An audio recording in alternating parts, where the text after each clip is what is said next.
ক্লিশনটা কিভাবে দেখেন? দেখেন ব্রাজিলের সেন্টার অফ দ্য মিডফিল্ড এই জায়গাটাতে একটা বড় ভ্যাকুয়াম ক্যাসেমিরো ছাড়া কি তুমি সবসময় দেখেছেন?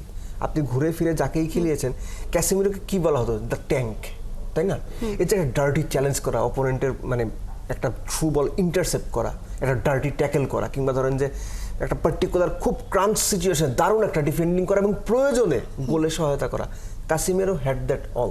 হ্যাড কথাটা এই জন্য বলছিলাম যে আপনি 5 বছর আগের বা 6 বছর আগের কাসেমিরোকে, যে কাসেমিরোকে ভক্তরা দেখে অভ্যস্ত, মানে রিয়াল মাদ্রিদের ওই কাসেমিরো, ওই ট্যাঙ্ক কাসেমিরো, সেই ব্যাপারটা কিন্তু এখন আর নেই। এটা খুবই খুবই অবভিয়াস, বয়সের কারণে, সময়ের কারণে থাকার কথা। 30 বছর বয়স হয়ে গেছে। আমার মনে হয় যে এটার একমাত্র কারণ হতে পারে তিনি সেন্টার অফ দ্য পিচ, ওই এক্সপিরিয়েন্সটা, কিংবা কাসেমিরো তো বিগ ম্যাচ প্লেয়ার, এটা নিয়ে কোনো ডাউট নাই। সো তার যে এই যে বড় টিমে খেলার এক্সপিরিয়েন্স কিংবা বড় ম্যাচগুলোতে খেলার এক্সপিরিয়েন্স, এটা বোধহয় তিনি কোনো না কোনোভাবে ব্যবহারটা করতে চান। হতেও পারে হয়তো ক্যাসেমিরো তার ক্যারিয়ারের শেষের দিকেই তো চলে আসছেন, এই ক্যাসেমিরোর ভেতর থেকে তিনি তার ক্যারিয়ারের শেষ অংশে এসে, অনেক প্লেয়ার দেখা যায় ক্যারিয়ারের শেষ অংশে এসে দারুণভাবে জ্বলে ওঠেন।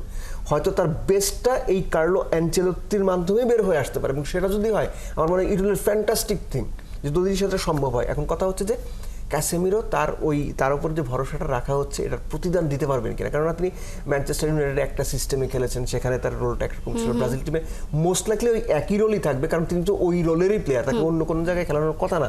সো আমার অনুমান যে দুইজনের মধ্যে যে ইন্টারপার্সোনাল যে পরিচিতি বা জানাশোনা, এটা বোধহয় হেল্প করবে বেশি ক্যাসেমিরোকে এবং অ্যাবভ এভরিথিং ব্রাজিল টিমকে।